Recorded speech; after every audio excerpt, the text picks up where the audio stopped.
नमस्ते बच्चों, ये कहानी है हाथी और चूहों की। किसी वन में एक पेड़ के नीचे चूहों का एक समूह रहा करता था।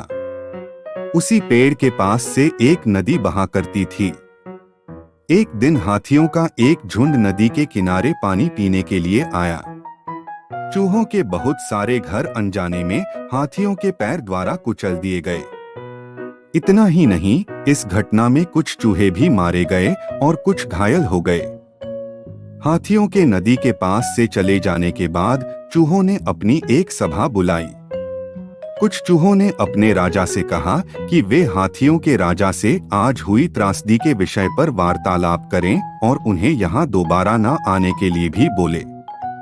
अगले दिन चूहों के राजा हाथियों के राजा के पास पहुंचे और उनसे विनम्रता से कहा कि कल उनके समूह के द्वारा नदी में पानी पीने के कारण नदी के आसपास बने चूहों के बहुत सारे घर तबाह हो गए और इसके साथ कुछ चूहे मारे भी गए। हाथियों का राजा बहुत दयालु और शील स्वभाव का था, इसलिए उसने इतना सुनते ही अनजाने में हुई गलती के लिए चूहों के राजा से माफी मांग ली। इसके बाद उसने चूहों के राजा को प्रण दिया कि आज के बाद उनके समूह का कोई भी हाथी उस नदी में पानी पीने नहीं जाएगा। हाथियों के राजा द्वारा यह कथन सुनकर चूहों के राजा अति प्रसन्न हुए और हाथियों के राजा से कहा कि भविष्य में जब भी आपको हमारी मदद की आवश्यकता हो तो आप हमें जरूर याद करना, हम आपकी मदद करने के लिए आ जाएंगे। अपने राजा के मुख से यह वचन सुनकर सारे चूहे खुश हो गए। कुछ दिन बीत जाने के बाद एक दिन जब हाथियों का राजा अपने साथियों के साथ पानी पीने जा रहा था, तभी वह शिकारियों द्वारा बिछाई गई जाल में फंस जाता है। हाथी का राजा जाल से निकलने का खूब प्रयास करता है, परंतु हर बार वह जान से निकलने में नाकामयाब होता है। कुछ देर प्रयास करने के बाद हाथियों के राजा की हिम्मत टूटने लगती है और वह प्रयास करना छोड़ देता है।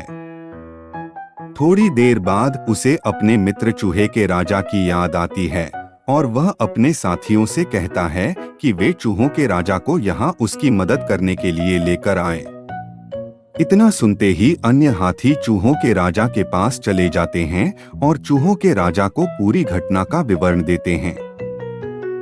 अपने मित्र हाथी को मुसीबत में देख चूहों के राजा अपने अन्य साथियों के साथ हाथी की पीठ पर बैठकर हाथी की मदद के लिए निकल पड़ते हैं। वहां पहुंचकर वे और उनके साथी जाल को तेजी से कुतरना शुरू कर देते हैं और कुछ ही समय बाद वे जाल से हाथियों के राजा को सुरक्षित बाहर निकाल लेते हैं। चूहों द्वारा मुसीबत के समय में की गई मदद से हाथियों के राजा और उनके अन्य साथियों ने चूहों का आभार व्यक्त किया। इस कहानी से हमें यह शिक्षा मिलती है कि कोई भी प्राणी छोटा नहीं होता है, जरूरत होती है तो बस प्यार और विश्वास की। आपसी प्यार हर तरह के दुखों को दूर कर सकता है। और भी मजेदार कहानियाँ सुनने के लिए कृपया FDW2 किड्स चैनल को लाइक और सब्सक्राइब करें।